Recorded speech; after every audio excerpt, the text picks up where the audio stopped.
আসসালামু আলাইকুম ওয়া রাহমাতুল্লাহি ওয়া বারাকাতুহু। আলহামদুলিল্লাহ ওয়াসসালাতু ওয়াসসালামু আলা রাসূলিল্লাহ বাদ।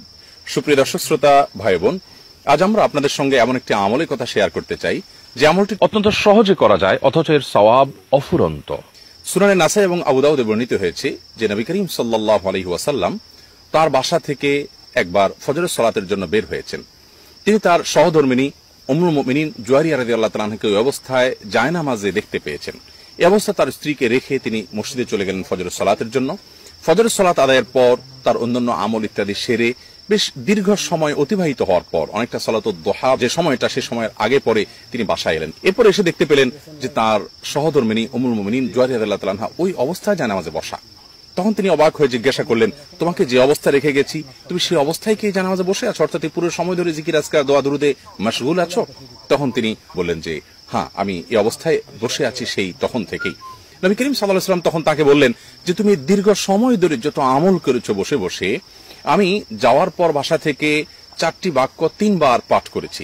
এর মাধ্যমে আল্লাহ রাব্বুল আলামিন আমার আমল নামায় এই পরিমাণ সওয়াব দিয়েছেন যে তুমি সেই দীর্ঘ সময় ধরে ইবাদত বন্দেগী যা করেছো তার চাইতে আমার ওই একটি দোয়া 3 বার পাঠ করার ওজন মিজানের পাল্লায় অনেক ভারী এবং অনেক ওয়েটফুল।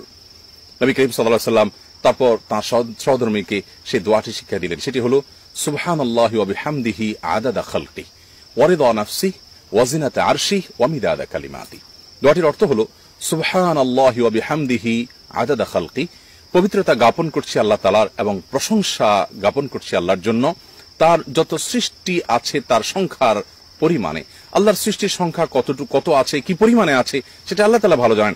আল্লাহ সৃষ্টির যত সংখ্যা আছে তত সংখ্যার পরিমাণ অনুপাতে আল্লাহ তাআলার আমি প্রশংসা এবং পবিত্রতা জ্ঞাপন করছি।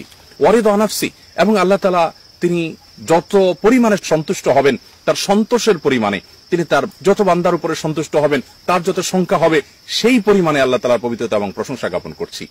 ওয়াজিনাতে আরশি, এবং আল্লাহ রাব্বুল আলামিনের আরশের ওজন কত বেশি হবে আল্লাহ ভালো জানেন, সেই পরিমাণে আল্লাহর পবিত্রতা এবং প্রশংসা জ্ঞাপন করছি। ওয়া মিদাদা কালিমাতি, এবং আল্লাহর যত কালিমা আছে, আল্লাহর যত বাক্য আছে সেগুলো লিপিবদ্ধ করার জন্য যত কালির প্রয়োজন হতে পারে সেই সীমাহীন কালির সমপরিমাণ আল্লাহ তাআলার প্রশংসা, আল্লাহ তাআলার পবিত্রতা জ্ঞাপন করছি। আবার বলছি সুবহানাল্লাহি ওয়া বিহামদিহি আদাদা খালকি ওয়া রিদা নাফসি ওয়া জিনাতা আরশি ওয়া মিদাদা কালিমাতি। দোয়াটি 3 বার পড়তে হবে সকালে প্রতিদিন।